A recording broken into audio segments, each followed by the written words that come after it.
Hi dear students, welcome to English Sabab 95. I am Anil Kumar and we are going to solve active passive voice exercise 2। और जैसा कि आप देख पा रहे हैं एसएससी सीजीएल मेंस का ये पेपर है और उसमें किस तरीके के क्वेश्चंस आते हैं इसका भी एक आइडिया लगेगा हम लोगों को। और जो इस लेवल के अगर हम क्वेश्चंस को सॉल्व कर लेते हैं तो फिर हमारे अंदर काफ़ी कॉन्फिडेंस आ जाएगा और हम काफ़ी अच्छी तरीके से समझते भी चलेंगे। अगर कोई कमी है तो उसे दूर करेंगे।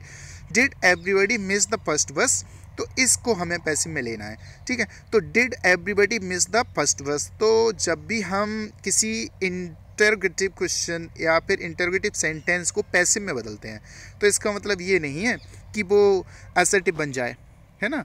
जो असर्टिव और इंटरोगेटिव तो शायद आप समझ ही पाते होंगे। तो जो इंटरोगेटिव है वो इंटरोगेटिव ही रहेगा, ऐसा नहीं है कि इसका मतलब ये असर्टिव बन जाए। तो सबसे पहले तो हम ये देखेंगे कि कौन कौन से इंटरोगेटिव हैं। तो इसमें हमें दो सेंटेंस मिल रहे हैं इंटरोगेटिव, वो कौन कौन से हैं। एक तो आपका बी है और एक डी है ना। तो ये दोनों तो पहले से ही हट जाते हैं, ठीक है ना। किस तरीके से ये हट जाएंगे, the first was missed by, तो ये तो इस तरीके का इंटरोगेटिव होता नहीं है। इंटरोगेटिव जो शुरू होता है वो हेल्पिंग वर्ब से शुरू हुआ करता है या क्वेश्चन वर्ड से शुरू हुआ करता है। और दो ही ऐसे सेंटेंस हैं जिसमें हेल्पिंग वर्ब से शुरुआत हुई है, तो एक तो बी है और एक डी है। तो दो तो हम पहले ही हटा देते हैं, इनका तो कोई मतलब बनता नहीं है। अब इसमें से देखते हैं तो डिड जो है, आप जैसा कि देख पा रहे हो, डिड जो है उसको हम बदला करते हैं वॉज वर्ब में, है ना। डिड को अकॉर्डिंग टू द सब्जेक्ट, अगर सिंगुलर होगा तो वॉज लगेगा और प्लूरल होगा तो वर्ड लगेगा। और यहाँ पर जो ऑब्जेक्ट दिया है उसका बनाते हैं हम सब्जेक्ट। और ये जो द फर्स्ट बस है ये सिंगुलर है, इसके लिए इसके साथ क्या आएगा, वॉज आएगा। Then we are going to the right answer, और ये जो राइट आंसर है वो आपका कौन सा होने वाला है, बी है। वॉज द फर्स्ट बस मिस्ड बाई एवरीबॉडी, तो ये जो है आपका करेक्ट आंसर है। नेक्स्ट देखते हैं, we will not allow them to run away, इसको देखेंगे। We will not allow them to run away, इसका जो राइट आंसर है उसे हम फाइंड आउट करने की कोशिश करेंगे। स्टेप बाय स्टेप देखते चले जाएंगे और आपका जो करेक्ट आंसर है उस तक हम पहुंच जाएंगे। They will not be allowed to run away by us, तो इसमें जो ऑब्जेक्ट है आपका उसको फाइंड आउट कर लें सबसे पहले। नॉट अलाउ देम, ठीक है ना। तो ये जो दे है यही तो सब्जेक्ट बन जाएगा, आई मीन देम है वो इधर आकर दे बन जाएगा। तो ये वाला सभी में दिया है, दे तो सभी में है। दे will not be any problem. लेकिन ये ध्यान रखना है आपको, जो विल है वो विल वी हो जाता है, विल है वो विल वी हो जाता है। इसका मतलब ये नहीं है कि वो इनडायरेक्ट की तरह बदल जाएगा, विल का वुड हो जाएगा, ये तो नहीं होता है। तो एक तो इसे काट दो, एक इसे काट दो और एक इसे काट दो, तो एक ही बचता है। और वो कौन सा होगा हमारा, they will not be allowed to run away by us. तो शायद समझ पा रहे होंगे आप, विल का क्या हो जाता है, विल वी, और विल वी केवल इसमें दे रखा है, इसलिए करेक्ट आंसर हमारा होगा ए। नेक्स्ट देखते हैं हम, everyone must read this book, everyone must read this book, इसको हम पता करेंगे कि करेक्ट आंसर कौन सा है। तो मस्ट जो है वो मस्ट ही रहेगा और इसके साथ क्या जुड़ जाएगा, बी, मस्ट बी, इसमें चेंज हो जाएगा। तो देख लेते हैं, ये शुड भी है और ये हैज़ टू भी है और ये इज टू भी है, ऐसा कुछ नहीं होता है, केवल मस्ट बी ही रहेगा। This book must be red by everyone, है ना। तो रीड की जो थर्ड फॉर्म है उससे तो पता कर नहीं सकते, बिकॉज रीड जो है वो सिमिलर रहा करता है, केवल इससे पता कर सकते हैं। मस्ट को मस्ट बी में बदला जाता है, आई मीन जितने भी मॉडल्स होते हैं उनके साथ ज़्यादातर बी लगा दिया जाता है ना, ज़्यादातर मॉडल्स के साथ बी लगा दिया जाता है और इस तरीके से जो हमारा पैसिव है वो फॉर्म हो जाता है। नेक्स्ट देखते हैं, he knew that his own life was unjust, he knew that his own life was unjust. He knew जो है वो क्या है आपका, शायद समझ पा रहे होगे, पास्ट इंडेफिनिट है। नो की सेकेंड फॉर्म न्यू हुआ करती है। That is own life was unjust, तो it was known to him, सही बोल रहे हैं, it was known to him.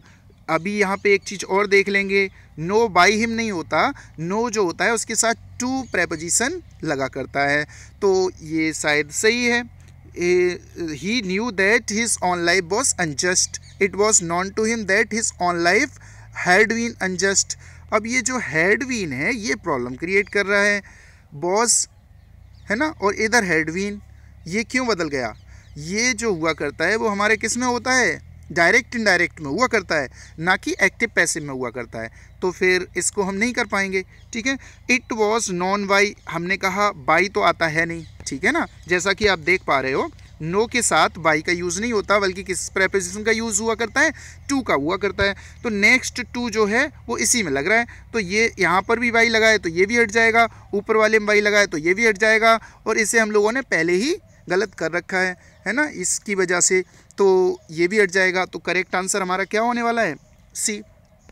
तो इस तरीके से हम जो है राइट आंसर तक पहुंच पाते हैं। The student has learned the answer by heart. तो the student has learn the answer by heart, इसको हम देखेंगे हैज़ लर्न, है ना। तो ये जो हैज़ लर्नड है ये किस में हो गया आपका सेंटेंस, प्रेजेंट परफेक्ट टेंस। अभी हमने टेंस देख लिया, और द आंसर बाय हार्ट, तो द आंसर इसका क्या हो गया, ऑब्जेक्ट। तो ऑब्जेक्ट ये तो सभी में दे रखा है, सिमिलर है, ठीक है ना। अब आगे देखते हैं ये हैज़, तो हैज़ जो है वो परफेक्ट, प्रेजेंट परफेक्ट को शो करता है।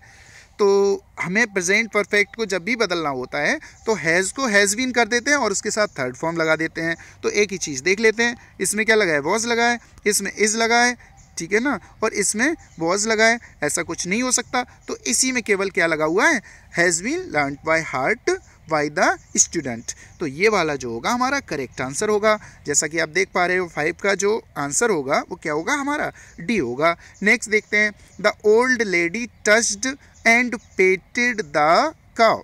अभी क्या है कि आप देख रहे हो इसमें 2 वर्ब्स लगी हुई हैं, 2 वर्ब्स हैं, एक तो टच्ड है एंड पेटेड है। इसके साथ हम किसी भी तरीके की कोई छेड़छाड़ नहीं करेंगे, जैसी हैं वैसी ही लगी रहने देंगे, इसमें कोई बदलाव नहीं करेंगे, because these are already in third form. तो ये जो है वो पहले से ही थर्ड फॉर्म में दे रखी हैं, तो इसके साथ अब तो हम कुछ नहीं कर सकते, क्योंकि पैसिव जब भी बनाया करते हैं तो थर्ड फॉर्म का ही तो यूज़ किया करते हैं। तो हम देख लेते हैं, इसका जो ऑब्जेक्ट है वो क्या है हमारा, द काउ, है ना, क्योंकि ये तो दोनों वर्ब हैं और वर्ब का ऑब्जेक्ट जो है वो द काउ। तो द काउ तो इधर आ गया, तो ये वाला तो हट ही जाता है, इसका तो कोई मतलब बनता है नहीं, ये हट गया हमारा। अब इन 3 में से हमें देखना है, तो ये वाला जो सेंटेंस है वो किस में है, पास्ट इंडेफिनिट, टच्ड एंड पेटेड, और ये जो सेकंड फॉर्म का यूज़ हुआ करता है वो केवल और केवल पास्ट इंडेफिनिट में हुआ करता है। तो ये पास्ट इंडेफिनिट देखना है, और पास्ट इंडेफिनिट जब भी हम चेंज किया करते हैं तो किस में बदल जाया करता है, वॉज वर्ब में। तो ये वाला भी जो है हमारा कट जाया करता है, ये सिमिलर रख दिया है इन्होंने, ठीक है, तो ये वाला भी हट जाएगा। अब इन 2 में से देख लेते हैं, तो the cow was touched by the old lady petting her, तो इसका कोई मतलब खास बनता नहीं है, ये वाला जो होगा हमारा ये भी हट जाएगा, पेटिंग हर। हमने कहा ये दोनों सिमिलर रहेंगे, तो जो करेक्ट आंसर होने वाला है हमारा वो कौन सा हो जाएगा, C. The correct answer is C, 6 का सी हो जाएगा। नेक्स्ट क्वेश्चन देखते हैं, this watch was given to me by my grandfather. तो ये जो क्वेश्चन है इसको हमें सॉल्व करना है। तो this watch was given to me by my father, तो ये जो वॉज है इससे हम लोगों को पता चल रहा है कि ये कौन सा टेंस है, पास्ट इंडेफिनिट, और ये किस में दिया है, was given to me by. अब ये है ना, तो इससे हमें पता चल रहा है ये पैसिव है ऑलरेडी। अब इसका क्या करना है, हम लोगों को एक्टिव बनाना है, और ये किसका पैसिव है, टेंस कौन सा है इसमें, पास्ट इंडेफिनिट। और पास्ट इंडेफिनिट को जब भी हम बदला करते हैं तो वो किस में आ जाया करता है, सेकेंड फॉर्म लेकर आया करता है ना। वॉज जो सेकेंड फॉर्म दी होती है ना, उसको जब हम पैसिव में बदलते हैं तो वॉज वर्ब में बदल जाता है। अब जब हम was verb plus third form को एक्टिव में बदलेंगे तो वो किस में बदल जाएगा, सेकंड फॉर्म में, है ना। तो इसमें देख लेते हैं सेकंड फॉर्म कहाँ पे दे रखी है, ये गिव्स सेकंड फॉर्म नहीं है, हैड गिवन का कोई मतलब यहाँ पे बनता नहीं है, हैज़ गिवन प्रेजेंट हो गया, और बात किसकी कर रहे हैं हम, पास्ट की। तो एक ही सेंटेंस करेक्ट है, और वो कौन सा है, माई grandfather gave me this watch. शायद आप समझ पा रहे होंगे। नेक्स्ट देखते हैं, बाई हुम is the child being fade. By home is the child being fade, तो बाई होम जो है, हु को बाई होम में बदल देते हैं, तो बाई होम का हु हो जाएगा, ठीक है।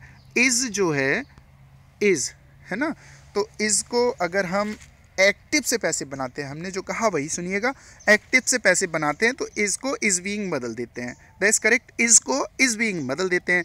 तो इज़ बीइंग को किस में बदलेंगे, इज़ में ना, तो केवल एक ही है ऐसा, तो who is feeding the child, that's correct. ये सब कुछ कोई मतलब नहीं है इसका, ठीक है, तो the correct answer will be who is feeding the child. Next question देखते हैं हम लोग, Alexander expected to conquer the world. देखो बहुत अच्छा क्वेश्चन आया है और इसको सही तरीके से समझने की कोशिश कीजिएगा। Alexander expected to conquer the world, है ना, तो ये जो सेंटेंस है एक्सपेक्टेड पास्ट में हो गया, समझ गए आप शायद, पास्ट इंडेफिनिट हो गया। और इसको हम जब बदलेंगे तो किस में बदलेंगे, वॉज वर्ब में, क्योंकि past indefinite change into was verb according to the subject. तो ये वाला जो है हैड बीन, इसका तो कोई मतलब रहा नहीं, ये तो हट गया है ना। वॉज वर्ब इन 3 में वॉज दिया हुआ है, तो इन 3 में से हम देखते हैं क्या होगा। अभी it was expected by Alexander that he should conquer the world. अगला है it was expected by Alexander that he would conquer the world. तो it was expected by Alexander that he will conquer the world. अब बात चल रही है यहाँ पर किसकी, पास्ट की। जब भी कोई भी सेंटेंस शुरुआत होता है पास्ट में, ठीक है ना, तो उधर दूसरी साइड पे जो रहता है वो क्या रहता है, पास्ट ही रहा करता है। तो विल का तो कोई मतलब रहा नहीं, क्योंकि ये तो फ्यूचर हो गया।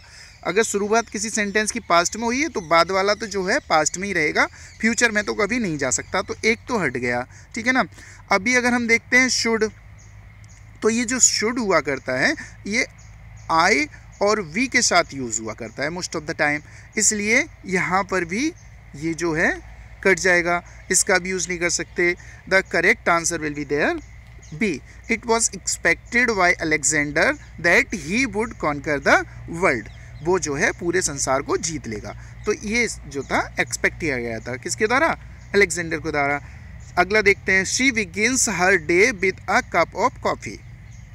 She begins her day with a cup of coffee. तो इसको भी देख लेते हैं। ये जो सेंटेंस आपको दिख रहा है इसमें बिगिंस है, बिगिंस ऐसे ही है, इसका प्रयोग किस में करते हैं हम लोग, प्रेजेंट इंडेफिनिट टेंस में किया करते हैं। और प्रेजेंट इंडेफिनिट टेंस है, उसको अगर हम बदलेंगे पैसिव में तो क्या हो जाएगा, is am are according to the subject. अगर सिंगुलर होगा तो इज, प्लूरल होगा तो आर, आई होगा तो एम। तो यहाँ पर आप देख पा रहे हो, that's correct, she begins her day with a cup of coffee. अब इसका जो पैसिव है वो देख लेते हैं। हर डे बिगिन किया करती है ना, ठीक है, क्या बिगिन करती है, हर डे। तो हर डे इज बीइंग बिगन। अब बीइंग से तो कोई मतलब है नहीं यहाँ पर, क्योंकि इज एम आर को बीइंग में बदला जाता है ना, लेकिन ये तो प्रेजेंट इंडेफिनिट था, तो बीइंग का तो कोई मतलब ही नहीं बनता है। अभी अगर हम हैज़ देखें तो इसका भी कोई मतलब नहीं बनता, 2 गए हमारे, ठीक है ना, ये कट गया। Her day is begun with a coffee with a cup of coffee, ये होगा a cup of coffee is beginning, इसका भी कोई मतलब नहीं बनता। The correct answer will be her day is begun with a cup of coffee. I hope you are getting up, आप शायद समझ पा रहे होंगे अच्छी तरीके से। अगर आपको ये एक्सरसाइज अच्छी लगी है तो just hit the like button and subscribe our channel. Thank you, have a nice time.